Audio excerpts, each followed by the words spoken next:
it would be a difficult game to play out. So I decided to ignore this pawn for now. That I thought it would probably be fairly easy to retake later anyway. And I played the move check on h5. Now he only has two choices here. He has three choices. He can block with his queen, in which case we'd trade queens. Well, we may. I don't. Well, if he blocked with his queen, we'd probably trade queens, in which case he'd lose his castling right anyway, and then I would have this dangerous passed pawn still. I'd probably just try and trade off pieces here, and promote one of these pawns to win the game. He could move his king, which once again he'd lose his castling white, or he'd play the move he did play, which makes the most sense in this situation, probably. And that's g6. And I played this check to provoke this move because now his pawn structure is significantly weakened here, and with myself having the dark square bishop, even if he did castle here, I thought it would be tough for him to, castling here wouldn't do him much good because of the weakened pawn structure. So this is going to be a long video. So now I played my queen back to h3. I wasn't really sure what to do here, and looking back on it, this might have not been the best square to play it to. But I did want to keep kind of pressure along this area here, and let him know that your king's not going to be safe in this area, and keep it near my king as well in case threats were to develop. So from here he played h5. So obviously now trying to push the attack in my king, and I was kind of a little bit worried here. I went,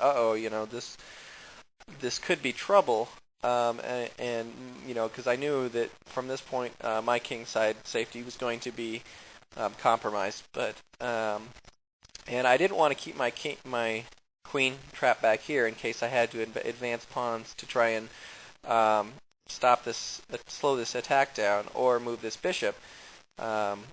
So back to this g3 square. So I found a move that was pretty good and kept him kind of his queen in zigzag a little bit, and that was my queen over to b3, and keeping in mind this eyes this pawn here on b7, and also this pawn on e6, which is extremely dangerous. If he isn't defending this pawn on e6, then there's no way for him to defend it with another pawn, and while my queen's threatening it, he has to defend it with another queen. So I couldn't have his queen tied down here for the short term anyway. So from here he continued with g5, which was kind of what I was expecting, and I decided to play my bishop back to the d2 square, giving it access along this other diagonal here if it needed it.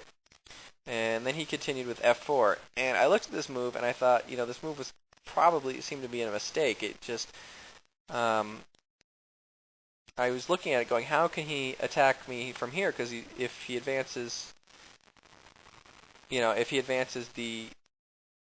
at any time he moves this pawn on g5, then I'll just capture this pawn on f4, and he can't support an attack down this diagonal because I'll simply just push this pawn up here to block it. So it's going to be really hard for him to break in here after this move, and not to mention it kind of disconnects from this pawn. So I don't know about what a better move would have been in this situation, but he definitely doesn't have the pieces supporting this kind of attack, I don't believe. So I kind of just ignored it and played a development move now. I decided to put I still kind of needed to eye this passed pawn here, that it could possibly become dangerous later in the game. I wasn't planning on attacking it yet, but I wanted there to be some kind of attack on it if I needed to deal with it. So he sensibly played his bishop over, which wasn't really doing anything to defend that. And this also takes away my attack here on b7 from the queen. And I decided to play my king off of this dark square diagonal because, once again, if I needed to advance pawns here to make some kind of attack, I didn't want him to have a discovered check by pushing this pawn, for example. Anyway, So he played c8 now, and I looked at this move and I thought, well, that's kind of annoying, and it's a sensible move. It takes this, it takes control over this diagonal, but it's not, doesn't really do anything right now. And from here I decided, okay, I'm going to go ahead and try and make a breakthrough on your king side. If he captures here and I recapture, then I'm attacking this pawn, and I have an open attack on his king. Mind you, mine is can be attacked as well. And this probably wasn't the best way to go about this attack. Oops. Opening this diagonal to my king, because as you can see here, he can come in with check, but I decided, well, if he does this, then, I can attack this pawn again, so that's not so bad. There was probably a better way to continue here than breaking up my king side right away and opening this attack from his queen. But I didn't really see anything better, and I decided, okay, I can't just sit back here and wait for him to launch an attack on me, so I need to play some kind of a forcing move. And from here he played, what did he play? He played his rook over to g8, which is preventing me from the continuation I showed you, taking this pawn down here on g5. I thought, well, I don't really see the point in capturing here. I guess he could recapture and I could win, but then he's got his rook on this open diagonal. Maybe that would have been okay in hindsight, but I decided to play this rook over to c8, kind of with an idea of these rooks aren't connected, so if I can eliminate one of them, I can gain pressure on this open file here. So I can kind of launch an attack with my queen and my bishop, hopefully on the king side, and then have this other rook bearing down on the queen side, kind of as a little net. So he played f7, which I thought this was kind of a mistake. I think with the intention of hoping to get his queen away to contribute to the attack, but I think it was just a little too slow, and this attack kind of putting this king on this same diagonal as my rook, I think, is what made me think, I think it's time to go all out here. So I went ahead and captured with my pawn. He recaptured with his pawn. Now I came through, and notice his king is just completely exposed here.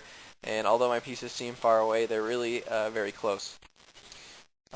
And it's going to be very difficult for him to get in any pieces in to support his king. I think the best move here would have probably been to retreat his king back and try to swing the queen over to help support that, and maybe launch some kind of counterattack on my king side. But here he played g4, which was didn't really slow anything down for me at all. If anything, it actually made my attack easier. And I played the move that I was considering playing anyway, which just kind of sped things up. So my queen comes over to f3. This attacks this rook, but I'm not really worried about this rook. I'm just letting this rook know you're not going to do anything here, and you're going to be in big trouble soon. So he gets off the discovered check, which is good. And I found a move here which I believe completely wins the game. Well, not completely wins the game, but I didn't go through all the variations, but it's extremely hard to defend against. And you can probably find it. Go ahead and pause if you want to look for it. It's not any kind of an amazing move or anything like that, but it's a pretty simple one. And so I just played my bishop over to h6, which it has the immediate threat of queen f8 checkmate, which the correct way to defend against, I believe, was to bring his rook back here to g8. Although I don't even know if that works, because I looked at all the variations of this and I said, this is just he can, whatever he does here. Well, if he does this, then I just grab this piece. So this whole this is just losing here. So I think this is checkmate in every variation. Actually, if any of you can find a variation where this doesn't result in either checkmate or a severe loss of material, please let me know. But here's what was played in the game. He played d8, and now I came in with check because he can't retreat his king, so he only has one move here. And if any of you are beginners and not very good with tactics, go ahead and look for the winning move here. But for most of you, this will be fairly obvious. The correct continuation is taking the rook there, check, and he only has one move here as well. Well, actually, he has two moves, but both of which lose. Well, one of which is checkmate on the next move, and the other one, well, he resigned from here. Obviously, the only move he has is this, and then from here, it's just game over. So. All right. Thanks for watching. I really enjoyed this game, and I hope to play some of you on the free internet chess server, which I've been playing on recently. ChickenBrad, thanks for watching.